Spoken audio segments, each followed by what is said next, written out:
Hello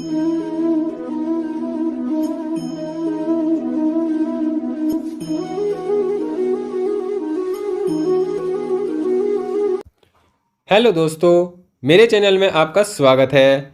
और आज हम जानेंगे कुंडली में चंद्रमा के प्रभाव के बारे में। चंद्रमा किस ग्रह से प्रभावित होकर कैसा प्रभाव व्यक्ति को देगा, इस प्रकार का हम वीडियो के माध्यम से जानेंगे। आपको वीडियो अच्छी लगे तो प्लीज़ वीडियो को लाइक कीजिए और चैनल को सब्सक्राइब जरूर कीजिए। चंद्रमा एक ऐसा ग्रह है जो कुंडली में बहुत ही महत्वपूर्ण भूमिका निभाता है, क्योंकि सबसे महत्वपूर्ण होती है व्यक्ति की दशा, जो चंद्रमा से निर्धारित होती है। चंद्रमा व्यक्ति के जीवन की दशा दिशा को निर्धारित करता है। चंद्रमा व्यक्ति के संघर्षों को, व्यक्ति के खुशियों को, सब को निर्धारित करता है। चंद्रमा बहुत सॉफ्ट प्लेनेट होता है। चंद्रमा अगर पापक ग्रह से दृष्ट होता है तो ये व्यक्ति के जीवन में दुख और मानसिक दुख को दिखाता है। चंद्रमा कर्क राशि का होता है, वृषभ राशि में उच्च का होता है, वृश्चिक में नीच का होता है। ये कुछ बेसिक बात है। चंद्रमा जैसे कि दो प्रकार से देखा जाता है, एक पापक ग्रह के रूप में, एक शुभ ग्रह के रूप में। पापक ग्रह में जैसे कि अमावस्या के आसपास का जो चंद्रमा होता है वो पापक ग्रह होता है, और जो पूर्णिमा के आसपास का होता है वो शुभ ग्रह वाला चंद्रमा होता है। तो जब कुंडली में चंद्रमा पर विभिन्न प्रकार के ग्रहों का प्रभाव पड़ता है तो वो किस प्रकार प्रभावित करता है। जैसे चंद्रमा का मतलब है जैसे पानी, जैसे वाटर है, तो पानी को अगर हम दूध में मिलाएंगे तो वह दूध जैसा हो जाएगा, और अगर हम पानी को दारू में मिलाएंगे तो वो दारू, मतलब चंद्रमा क्या है, जिस भी ग्रह के साथ में जाता है उसके अनुरूप ही वह रिजल्ट देने लगता है। अगर पापक ग्रहों के साथ होगा तो फिर वह मन को बहुत दूषित कर देता है। शुभ ग्रहों के साथ होगा तो व्यक्ति के मन को बहुत अच्छा बना देता है, और मन से ही व्यक्ति के जीवन की हार और जीत निश्चित होती है, सुनिश्चित होती है। मन के हारे हार है, मन की जीते जीत, इस प्रकार के कुछ वक्तव्य हैं जो चंद्रमा और मन से जोड़कर देखे जाते हैं। अब हम बात करते हैं जैसे कि चंद्रमा जो ग्रह है, ये चंद्रमा ग्रह है, चंद्रमा के साथ गुरु बैठते हैं तो ये गजकेसरी योग बनता है, महान राजयोग है। ऐसे व्यक्ति जीवन में सभी सुख पाएगा। सभी सुख का मतलब सभी सुख सभी समय पर, उसके जीवन में किसी भी प्रकार की कमी नहीं होगी। किसी भी प्रकार की संघर्ष, किसी कमी या किसी भी प्रकार की समस्या उसके जीवन में नहीं होती है। ऐसा व्यक्ति जीवन में सुखी जीवन जीने वाला होता है। अब अगर चंद्रमा के साथ गुरु बैठे हैं या गुरु चंद्रमा को देख रहे हैं तो अब ये गजकेसरी योग बनता है। ये भी चंद्रमा पर अच्छा प्रभाव डालता है। ऐसे व्यक्ति का मन पॉजिटिव होता है और वह अपने जीवन में पॉजिटिविटी को लेकर चलता है।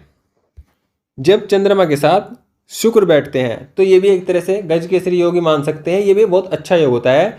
जब चंद्रमा पूर्णिमा के आसपास का हो और शुक्र के साथ हो तो ये बहुत ही श्रेष्ठ होता है। ऐसे व्यक्ति का भौतिक जीवन सुख ही होता है, भौतिक जीवन श्रेष्ठ होता है। उसके जीवन में भौतिक सुखों की कोई कमी नहीं होती है। उसके जीवन में समय उम्र बढ़ने के साथ साथ उसके जीवन में भौतिक सुख बढ़ते रहते हैं, और भौतिक जो सुख होते हैं वो भी बड़े अच्छे स्तर के होते हैं, बहुत अच्छी क्वालिटी के होते हैं। ऐसे व्यक्ति का जीवन साथी भी बहुत सुंदर, बहुत समझदार और बहुत अच्छा होता है। ये कुछ अच्छे गुण होते हैं जब चंद्रमा शुक्र के साथ बैठता है। चंद्रमा पर जब शुक्र की दृष्टि पड़ती है तो भी इसी प्रकार के फलों की उम्मीद की जाती है, और इसी प्रकार के फल व्यक्ति को प्राप्त होते हैं, क्योंकि ये भी एक अच्छा योग होता है। चंद्रमा पर जब शुक्र की दृष्टि पड़ती है तो ऐसा व्यक्ति भौतिकता के प्रति बहुत ज़्यादा झुकाव रखता है, और ऐसे व्यक्ति के जीवन में अच्छी किसी महिला का विशेष योगदान होता है, विशेष महत्व होता है उसके जीवन को अच्छा बनाने में, उसके जीवन की सफलता में। ये कोई भी हो सकती है। तो ये एक अच्छा कॉम्बिनेशन होता है। मतलब जब शुक्र की दृष्टि चंद्रमा पड़ती है तो ये चंद्रमा के मन को अच्छा बनाता है, मन को खुश रखता है, मन में क्रिएटिविटी लाता है। ऐसे व्यक्ति का मन सही कार्यों में सही समय पर सही काम करता है। चंद्रमा पर जब बुध की दृष्टि पड़ती है या चंद्रमा बुध के साथ हो तो ये भी एक श्रेष्ठ स्थिति बनती है। ऐसा व्यक्ति भी अपने मन से बहुत मजबूत होता है, क्योंकि चंद्रमा मन होता है और बुध बुद्धि होती है। तो ऐसे व्यक्ति की एक खासियत होती है कि जब भी उसके जीवन में मुसीबत होती है या परेशानी होती है तो उसका दिमाग बहुत सही डायरेक्शन में और बहुत सही काम करने वाला होता है। ऐसा व्यक्ति भी जीवन में सभी सुखों को प्राप्त करता है, और सभी प्रकार की जीवन में जो समस्याएं हैं उनको पार कर अच्छा जीवन जीता है। अच्छा सभी कुछ उसके जीवन में अच्छा होता है। मानसिक सुख ऐसे व्यक्ति को मिलता है और मन से ऐसे व्यक्ति मजबूत होता है।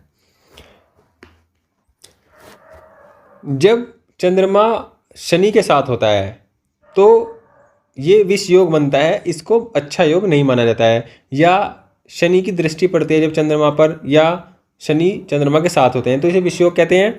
इस स्थिति में व्यक्ति के पास कितना भी धन हो, कितनी भी सुख सुविधाएं हो, कितना भी उसका अच्छा जीवन हो, लेकिन उसको जीवन में किसी न किसी चीज़ की कमी लगी रहती है। उसका जीवन, उसका मन उदास रहता है और वह किसी भी प्रकार की खुशियों को महसूस नहीं कर पाता है, खुशियों को अच्छे से नहीं ले पाता है जीवन में। इस प्रकार की स्थिति ऐसे व्यक्ति की होती है।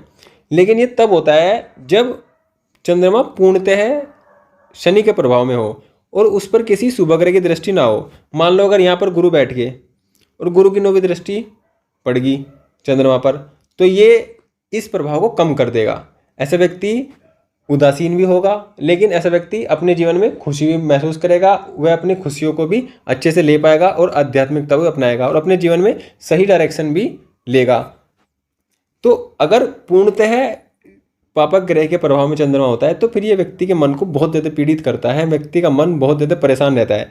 लेकिन अगर शुभ ग्रह होता है, जैसे कि अगर यहाँ पर शुक्र की दृष्टि पड़नी शुरू हो जाए तो यहाँ पर शनि का प्रभाव बहुत कम हो जाएगा। शुक्र और गुरु की दृष्टि पड़ने से व्यक्ति का मन बहुत अच्छा हो जाएगा, व्यक्ति खुश रहने वाला होगा, दूसरों को भी खुश रखने वाला होगा। ऐसा व्यक्ति क्रिएटिव होगा, बोलचाल में अच्छा होगा, उसका मन बहुत साफ सुथरा होगा, अच्छा होगा, जीवन में उसके जो सुख सुविधाएं बनेंगी अच्छी होंगी।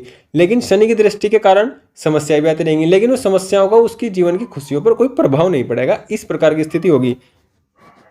अगर सिर्फ चंद्रमा शनि के प्रभाव में रहेगा तो फिर व्यक्ति के जीवन में दुख, समस्याएं, मानसिक तनाव लगातार बना रहेगा और उसके जीवन में कितनी भी धन, खुशियां, कुछ सब कुछ हो, लेकिन वह सब उसे नीरस लगेगा, सब बेकार लगेगा। अब अगर चंद्रमा राहु और केतु के साथ होते हैं तो ये ग्रहण योग का निर्माण करते हैं। इस कंडीशन में व्यक्ति के जीवन में समस्याएं होती हैं और ऐसा व्यक्ति अपने जीवन में गलत डिसीजन लेने वाला होता है। अधिकतर उसके जीवन में ये समस्या होती है कि वह डिसीजन गलत लेता है और जिन डिसीजन को लेता है उन डिसीजन पर खरा नहीं उतरता है। लेकिन अगर जैसे चंद्रमा और केतु के साथ है तो व्यक्ति का मानसिक तनाव बना रहेगा, व्यक्ति को मानसिक समस्याएं बनी रहेंगी। लेकिन अगर उस पर किसी शुभ ग्रह की दृष्टि पड़ती है तो फिर ये प्रभाव कम हो जाता है। तो ये आप स्थिति अपनी कुंडली में देखिए कि किस प्रकार की स्थिति आपकी कुंडली बनी हुई है। अगर पापक ग्रह की भी दृष्टि है और शुभ ग्रह की दृष्टि है तो फिर ये बैलेंस रहेगा। ये इतना परेशान करने वाली स्थिति नहीं होती है कि व्यक्ति बहुत ज़्यादा पीड़ित हो जाए, बहुत ज़्यादा मानसिक तनाव में रहे, डिप्रेशन में जाए। जब कुंडली में चंद्रमा मंगल के साथ होता है तो ये लक्ष्मी योग बनाता है। ऐसा व्यक्ति का मन भी अच्छा होता है, लेकिन ऐसे व्यक्ति का मन, ये योग मन को परेशान करने वाला होता है, क्योंकि मंगल व्यक्ति के मन में गुस्सा, जल्दीबाजी को भर देता है, जिसके कारण उसके जीवन में फैसले जो लेता है व्यक्ति बहुत जल्दीबाजी में, मतलब हर काम को जल्दीबाजी में करता है ऐसा व्यक्ति। लेकिन ये धन योग होता है, ऐसे व्यक्ति के पास धन बहुत अच्छी मात्रा में होता है, बड़ी मात्रा में होता है। तो जब भी चंद्रमा जिस भी ग्रह के साथ होता है वह उसके ग्रहों के अनुरूप ही, उस गुणों के अनुरूप ही रिजल्ट देने लगता है। जब ग्रहण दोष में होगा तो ग्रहण दोष वाले रिजल्ट देगा, क्योंकि उसमें जो उसके नकारात्मक गुण है उनको देगा। अगर उस पर किसी शुभ ग्रह की दृष्टि पड़ जाएगी तो वे जो दोष होंगे वो कम हो जाएंगे। आप इसी प्रकार अपनी कुंडली में देख सकते हैं कि चंद्रमा किस ग्रह से प्रभावित है। अच्छे शुभ ग्रह से प्रभावित है तो व्यक्ति का मन अच्छा होगा, उसके जीवन में मानसिक सुख होगा। अगर पापक ग्रह से प्रभावित है तो फिर उसके जीवन में मानसिक तनाव की स्थिति लगातार बनी रहेगी। और अगर पापक ग्रह से प्रभावित भी है और शुभ ग्रह से प्रभावित है, फिर आप देखिए कि कौन सा ग्रह बली है। अगर पापक ग्रह बली अवस्था में आ रहे हैं तो फिर शुभ ग्रह का प्रभाव कम रहेगा और व्यक्ति मानसिक तनाव में रहेगा। लेकिन पापक ग्रह और शुभ ग्रह दोनों अगर बराबर स्थिति में है तो फिर व्यक्ति का मन दोनों स्थिति जैसा हो जाएगा। कभी पापक, कभी मानसिक तनाव लेगा, कभी व्यक्ति बहुत खुश होगा। इस प्रकार की स्थिति उसके जीवन में रहेगी।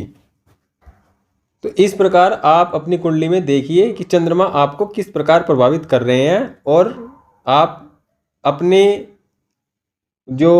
जो व्यवहार है चंद्रमा के द्वारा उसको बताइए, कमेंट करिए और बताइए कि आपको कैसा प्रभाव मिल रहा है। वीडियो अच्छी लगे तो प्लीज़ वीडियो को लाइक कीजिए और चैनल को सब्सक्राइब जरूर कीजिए।